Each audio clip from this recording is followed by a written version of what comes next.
ጥይት አለን ብለው ኢማምና ጀማውን ገለዋሉ።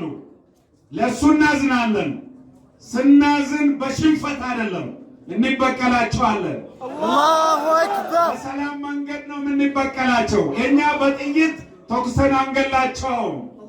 ጥይቱንም መሳሪያውንም ተቀብለናቸው የመስጂድን ካሳ እንዲከፍሉና መስመር እንዲይዙ እናደርጋቸዋለን። አላሁ አክበር። ኦሮሚያ ክልል ውስጥ ባይሆኑም አማራ ክልል ውስጥ የተደረገው ድርጊት ይመለከተናል።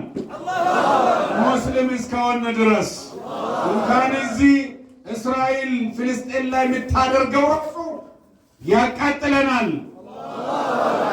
ስለዚህ ኡመተል እስላም እኔ ከዚህ መልእክት ማስተላለፍ የሚፈልገው አንደኛ አንድነታችን እናጠነክር። በቋንቋ በብሔር ሳንለያይ እስልምናችን አንድ ያደርገናል። ቅብላችን አንድ ነው። አባታችን አዳም አንድ ነው። ቁርአናችን አንድ ነው። የምንከተለው ነቢይ የመጨረሻው ነቢይ ነብዩ መሐመድ ነው። ኡስታዞች ይመጣሉ ይሄዳሉ።